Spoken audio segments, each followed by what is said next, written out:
एक दिन भाभी कमरे में अकेली बैठी थी।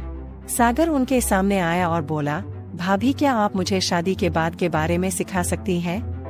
यह सुनते ही भाभी बहुत डर गई। उसने सागर की ओर देखा। वह अब समझ गई कि सागर उससे क्या चाहता है। वह सागर से कहती है कि वह उसकी भाभी है और ऐसा कुछ नहीं हो सकता। सागर सुनने के मूड में नहीं था। सागर ने भाभी को गले लगा लिया और बोला, भाभी मुझे नहीं पता कि शादी के बाद रात को क्या करना है, आप मेरा मार्गदर्शन करें। भाभी का चेहरा सफेद पड़ गया। उन्होंने सागर को धक्का दिया और बोली, सागर तुम क्या बात कर रहे हो? क्या तुम पागल हो? मैं तुम्हारी भाभी हूँ। फिर सागर चुपचाप बैठ गया और भाभी का हाथ पकड़कर बोला, भाभी प्लीज मेरी बात समझो, आपके अलावा मुझे ये बात कोई नहीं सिखा सकता। भाभी ने सोचा कि अब उन्हें इस स्थिति से निकलने के लिए कुछ करना चाहिए। उसने सागर से कहा, मैं तुम्हारे लिए कुछ नहीं कर सकती, मैं तुम्हारी भाभी हूँ। और वह जानती थी कि उन दोनों के बीच कुछ नहीं हो सकता, लेकिन सागर मानने के मूड में नहीं था। उसने बार बार भाभी से अनुरोध किया। भाभी ने खुद को संभाला और बोली, सागर मैं तैयार हूँ लेकिन। नमस्कार दोस्तों। सागर को अपनी भाभी के प्रति कुछ अनोखा आकर्षण महसूस हुआ। उसकी सुंदरता उसके लिए अद्वितीय थी। उसके काले रेशमी बाल, भावपूर्ण आँखें और उसकी मखमली त्वचा उसका दिल जीत लेती थी। भाभी ने भी सागर से अलग रिश्ता बना रखा था। वह हमेशा उसे अपने करीब महसूस करती थी और उसका व्यवहार बहुत प्रेमपूर्ण और स्नेहपूर्ण था। सागर की नजर लगातार उस पर टिकी रहती थी। एक बार घर में सिर्फ सागर और उसकी भाभी ही थे। बाकी सभी रिश्तेदार एक शादी समारोह में बाहर गए हुए थे। उस सुकून भरे पल में सागर को उसके साथ एक अलग भावनात्मक रिश्ता बनता हुआ महसूस होने लगा। दोपहर के भोजन के बाद भाभी आराम करने के लिए लेट गई। सागर उनके कमरे में गया और धीरे से उन्हें उठाया और पूछा, भाभी क्या आप थक गई हैं? भाभी बोली, हाँ थोड़ा थक गई हूँ। भाभी ने आंखें खोली और पूछा, सागर तुम क्या कर रहे हो? कुछ नहीं भाभी, बस आपसे मिलने आया हूँ। सागर भाभी के पास बैठ गया और धीरे से भाभी का हाथ छूने लगा। उसने उसे नहीं रोका। सागर ने सोचा, शायद भाभी के मन में भी कुछ है। सागर का अपनी भाभी के प्रति नजरिया अब बिल्कुल बदल चुका था।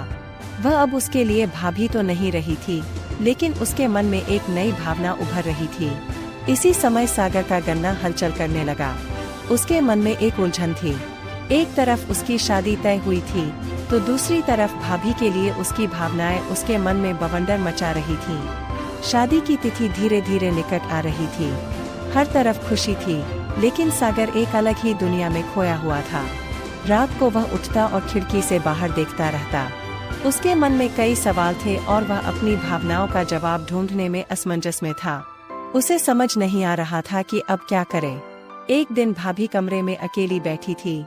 सागर उनके सामने आया और बोला, भाभी क्या आप मुझे शादी के बाद के बारे में सिखा सकती हैं? भाभी बहुत डर गई और उसने सागर की ओर देखा। वह समझ गई कि सागर उससे क्या उम्मीद करता है। उसने सागर से कहा कि वह उसकी भाभी है और ऐसा कुछ नहीं हो सकता। सागर सुनने के मूड में नहीं था। सागर ने भाभी को गले लगा लिया और बोला, भाभी मुझे नहीं पता कि शादी के बाद रात को क्या करना है, आप मेरा मार्गदर्शन करें। भाभी का चेहरा बदल गया। उसने सागर को धक्का दिया और बोली, सागर तुम क्या बात कर रहे हो? क्या तुम पागल हो? मैं तुम्हारी भाभी हूँ। फिर सागर चुपचाप बैठ गया और भाभी का हाथ पकड़कर बोला, भाभी प्लीज मेरी बात समझो, आपके अलावा मुझे ये बात कोई नहीं सिखा सकता। भाभी ने सोचा कि अब उन्हें इस स्थिति से निकलने के लिए कुछ करना चाहिए। उसने सागर से कहा, मैं तुम्हारे लिए कुछ नहीं कर सकती। वह जानती थी कि वह उसकी भाभी है और उन दोनों के बीच कुछ नहीं हो सकता, लेकिन सागर मानने के मूड में नहीं था। उसने बार बार भाभी से अनुरोध किया। भाभी ने खुद को संभाला और कहा, सागर मैं तैयार हूँ। भाभी ने सागर की आंखों में आंखें डालकर उसकी तरफ देखा। उसने गहरी सांस ली और बोली, सागर मैं तुम्हारे मन की बात समझती हूँ और मैं तुम्हें ये सब सिखाने के लिए तैयार हूँ, लेकिन रात को खाना खाने के बाद मैं तुम्हें सिखाऊंगी। तुम्हें अभी बहुत कुछ सीखना है। यह सुनकर सागर बहुत खुश हुआ।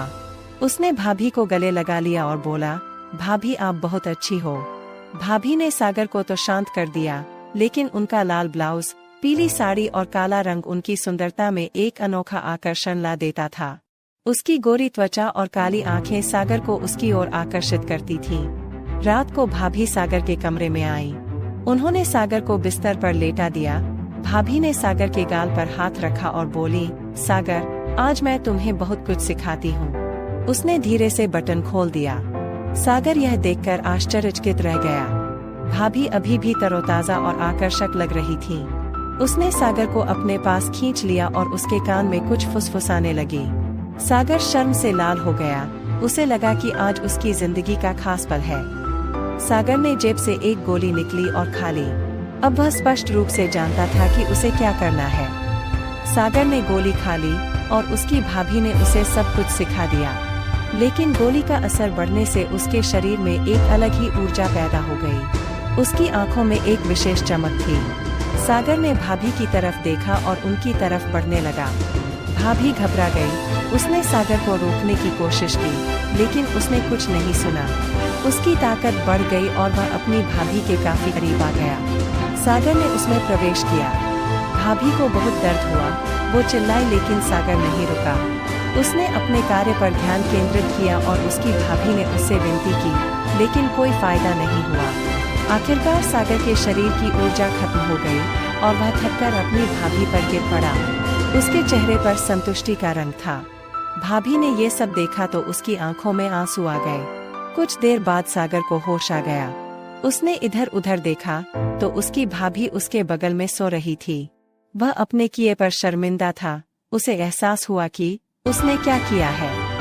सागर उठ बैठा और भाभी को जगाया। सागर ने उसे गले लगाया और माफी मांगी। भाभी ने उसे माफ कर दिया और कहा कि उसका ऐसा करना ठीक नहीं है। फिर वे दोनों अपने अपने कमरे में चले गए। दोस्तों, अगर आपको यह कहानी पसंद आए तो लाइक करें और चैनल को सब्सक्राइब करना ना भूलें। मिलते हैं अगले ऐसे ही वीडियो में। तब तक के लिए आप सभी का बहुत बहुत धन्यवाद।